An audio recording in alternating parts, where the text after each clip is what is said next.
आगे के बाल ज्यादा पतले हैं बजाय पीछे के बालों के, तो ये साफ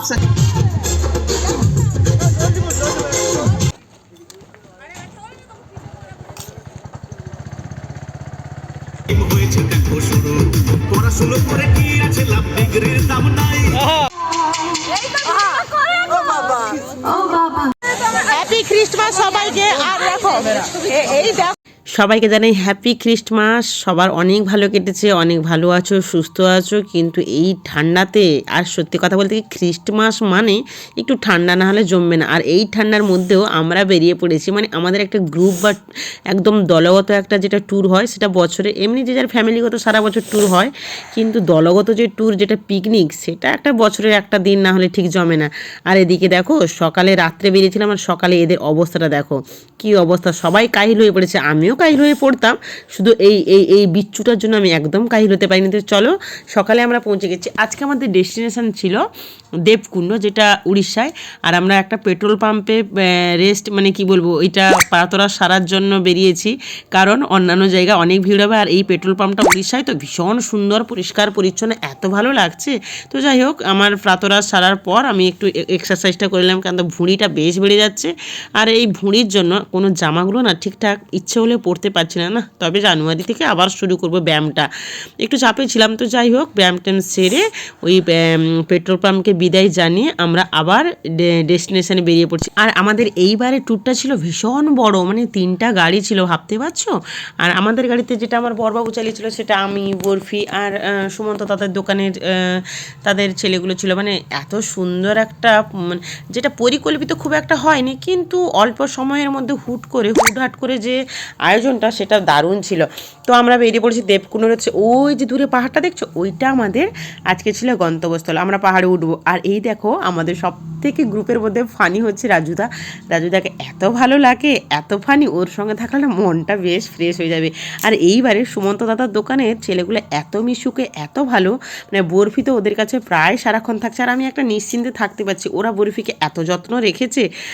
দেখো ওই ফানি মুহূর্তগুলো কাটাতে কাটাতে আমরা একটা জায়গা খুঁজে পেয়েছি, যেটাতে পিকনিকও করব, আনন্দও করব, মজাও করব। এই বছরের যে ফ্যামিলিগত ট্যুরটা, সেটাই মানে পিকনিকের ট্যুরটাই আমাদের থাকে। আমি, বৌদি আর শম্পা থাকি, কিন্তু সোমাও থাকে। কিন্তু এবারে নতুন নতুন বন্ধুদের আগমন হয়েছে। এ হচ্ছে আমার ছোটোবেলা, মানে আমি যখন পড়াতাম স্কুলে ও আমার ছাত্রী ছিল। তো যাই হোক, আর আমি মেয়েটা এমন একটা, আমি সবার সঙ্গে অ্যাডজাস্ট করতে ভালোবাসি, কারণ দেখো অ্যাডজাস্ট না করলে তুমিও চলতে পারবে না। আর নতুন মুখ হোক পুরাতন মুখ হোক, সবার সঙ্গে অ্যাডজাস্ট করে চলতে হবে। যে যার একটা নিয়ম, মানে একটা সামঞ্জস্য রেখে পিকনিক করলাম, আনন্দ করলাম, আবার যে যার মতো করে বাড়ি ফিরলাম, যে যার আবার সংসারে লেগে পড়লাম। অতএব যে একটা দিনের জন্য আমরা বেরাবো, সবার সঙ্গে একটু হাসি খুশি আনন্দ মজায় আমরা কেটে যাব। আর যে দেখো এরা বক্স নিয়ে গেছে, আনন্দ করবে, মজা করবে। তো যাই হোক, ওই বক্সে ভীষণ পরিমাণে এত জোর সাউন্ডে গান চলছিল, আর মাইক্রোফোনও ছিল, আমার তো বেশ ইন্টারেস্ট লাগছিল। তারপরে সকালে আমাদের মুড়ি মাখা হয়েছিল, মুড়ি, চপ, শশা, পেঁয়াজ, সবাই সেটা খেলাম। আর মুড়ির দপ্তরে ছিল, মানে বিরিয়ানির হাঁড়ির দপ্তরে ছিল অভিজিৎ দাদা। ও মোটামুটি পরিবেশন করে, দারুণ পরিবেশন করে। তো যাই হোক, মুড়ি টুড়ি খাওয়া দাওয়ার পর কালকের সব থেকে অবাক করা বিষয় হচ্ছে, রাজুদাকে অনেক অনেক ধন্যবাদ দেওয়া উচিত, কারণ যে পরিমাণে মাংস গিয়েছিলো, ওই যে বালতিটা দেখেছো, ওইটা ব্লু কালারের বালতিটা, আকাশি কালারের বালতিটায়, ওটা ছিল 9 কেজি মাংস। তো ওটাতে ধাপে ধাপে রাজু দাদা এত সুন্দর করে রান্না করেছে। প্রথমে চিলি চিকেন, প্রথমে চিকেন ফ্রাই, তারপরে কষা মাংস, মানে দারুণ রাজুদার জবাব নেই। আর এত ফানি, মানে ও না থাকলে না পিকনিকটা ঠিক মজাদার হবে না। তো সবাই সবার মতো করে আনন্দ করেছে। এবং আমাদের মুড়ি খাওয়ার পরে এই যে চিকেন ফ্রাইটা হয়েছিল, সেটাও একটু খেলাম, বেশ মজা লাগলো। আর এবারে আমাদের নতুন বন্ধুত্ব হয়েছে গোপাল দাদা। গোপাল আমার থেকে অনেকটা ছোট হবে। আর এরপরে আমরা একটু খাওয়া দাওয়া করে বেরিয়ে পড়লাম দেবকুণ্ড, যেটা মেন পাহাড়ে যাওয়ার উদ্দেশ্যে। ওখানে দেবী আছেন, ঠাকুর আছেন। তো এতটা সিঁড়ি বেয়ে পথ, আর পথ যেতে যেতে এত সুন্দর, মানে মনোরম দৃশ্যগুলো, মানে লোভ সামলাতে পারছি না। শুধু আমার মোজা বা জুতো ছিল বলে, না হলে আমি তো ওইখানে পা ভিজাতাম, মনটা শান্তি করতাম। এত সুন্দর মনোরম, মানে প্রকৃতি যে এত সুন্দর হয়, ওই দৃশ্যগুলো না দেখলে না খুব মিস করতাম। আর ওই লোভটা সামলাতে পারিনি আমার বরবাবু, অন্যের গামছা ধার করে স্নান করছে, মানে ভাবতে পারছো কতটা মানে বলছে যে পয়সা খরচ করে এসেছি বা সময় সুযোগ করে এসেছি, ওই প্রকৃতিটাকে উপভোগ করি, না হলে তো ভালো লাগবে না। তো যাই হোক, ও স্নান করলো। আর জলটা দেখো তোমরা, এত স্বচ্ছ, মানে ওই নিচে কী আছে সবই দেখা যাচ্ছে। তো কথা বলতে বলতে আমরা পৌঁছে গেছি, দেখো ওই যে একদম চূড়ায়।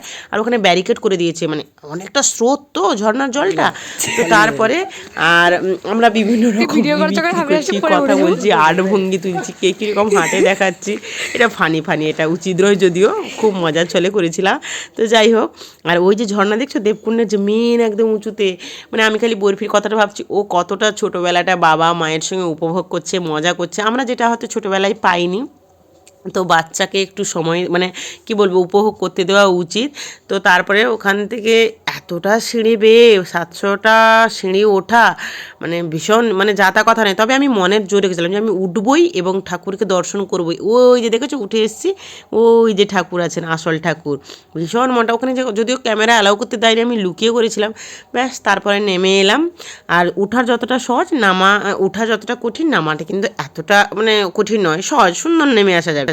এতটা ওঠার পর ওই যে জলটা, ঝর্ণার জলের যে ঠান্ডা, এত দারুণ লাগছিল, চোখে মুখে ছুটাতে যেন না, যেন কি তৃপ্তি লাগলো আমি বলতে পারি না। তারপরে ফিরে এসে আবার খাওয়া দাওয়া করলাম, নাচ গান আনন্দ হই হুলো। দেখো সময় চলে যাবে, যে যার কাজে থেকে যাবে, কিন্তু এই মুহূর্তগুলো আর ফিরে পাবো না। তাই সবার মতো করে আনন্দ করলাম, মজা করলাম, আবার খেতে মানে আমার খাওয়া দাওয়ায় বসে গেলাম। তারপরে আমরা সত্যি কথা বলতে কি ড্রেস চেঞ্জ করার সময়টুকুও পাইনি। তারপরে আমরা ভাবছিলাম যে গেট হয়তো বন্ধ হয়ে যাবে, কিন্তু ইমামি পুরী, যেটা সেকেন্ড পুরী, ওইটার গেট খোলা ছিল। আর আমরা ওই সুযোগটাকে কাজে লাগিয়েছি, তাই আমরা ওইখানে ঢুকে ওই ইমামি পুরী অনেক দিন আগে গিয়েছিলাম, বিয়ের পরের বছর আমরা গিয়েছিলাম, কিন্তু ওইটা আবার বরফিকে নিয়ে গেলাম, সবাই আনন্দ করলাম, মজা করলাম, ছবি তুললাম, ভীষণ সুন্দর একটা মুহূর্ত কাটলো। আর ওইখানে মানে সবার সঙ্গে যে দেখা হলো, মেলবন্ধন হলো, এটাই আমাদের কাছে বড় প্রাপ্তি। আবার যে যার মতো করে ঘর ঢুকে যাবে, যে যার আবার শুরু যাবে যে যার কর্মব্যস্ততা। তো যাই হোক, 25 ডিসেম্বর আমরা অনেক আনন্দ কাটিয়েছি। সামনে আসছে নতুন বছর, নতুন করে সূচনা করো সবাইকে শুভেচ্ছা থাকলো।